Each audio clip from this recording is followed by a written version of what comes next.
ልመናዋ ክብሯ ለዘላለም በእውነት በእኛ ገለብና አምላክን በደስ በጋለ ሥጋ በመንገዳገና የጸና ቁርጥ ቤታችን ያደርገች ታመሬ ጌታችን ኢየሱስ ክርስቶስ ከሰማይ ወርዶ ለሐዋርያት በገነት መካከል ነው ተገለጸ። እርሱም ኪሩቤል በተሸከሙት ሰረገላ ተቀምጦ ነበር። በነጭ ሐርና በወርቅ ዘቦ ግምጃ የተቀለመች ንግሥት ድንግል እናቱም ከእሱ ጋር ነበር።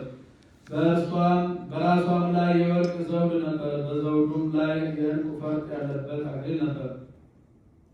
ብዙ መላእክትን በሰረገላው ዙሪያ ቆሞ ነበር። በተወደደው ምስጋና ያመሰግኑ ነበር። ሐዋርያትም ድንግል እናቱን መላእክታችንን ብዙ የሚሆኑ መላእክት በዙሪያው ቆሞ ባዩ ጊዜ ሰገዱለት። መላእክታችን ጌታን ሐዋርያትን የቁርባኑንና የመሥዋዕቱን ሥራ ሁሉ አዘጋጁልን አላቸው። ከመንፈስ ቅዱስ ጋር አባቴ በንጽሕት እናቴ ማርያም ስም አብያተ ክርስቲያናትን ለማነጽ የወደዳት ቀን ናትና በምስዋዕና በመስዋዕቱ ላይ ያለውን የመስዋዕቱን ሥራ ሁሉ ባዘጋጁ ጊዜ መድኃኒታችን ጴጥሮስን ይዞ ቀኝ እጁን በራሱ ላይ አስቀምጦ ለእስራኤል ወገኖች ሁሉ አባት መምህር አደረገው። መድኃኒታችን በዚህች ሰዓት እጁን በጴጥሮስ ላይ አደረገ።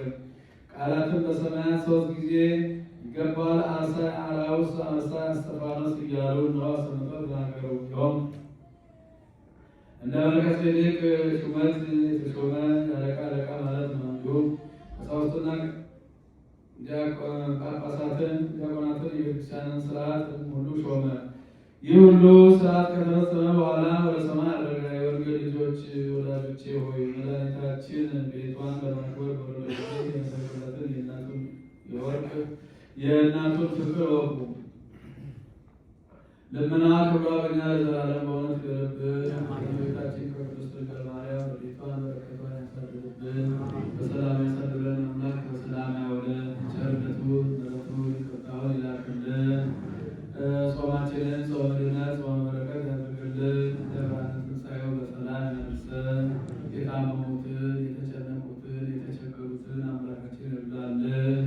መከራውን፣ ሞቱን፣ ግጭቱን፣ ረሃቡን፣ ጦርነቱን በዓለም ላይ ያለውን ሁሉ አምላካችን በቸርነቱ ያስወግድልን።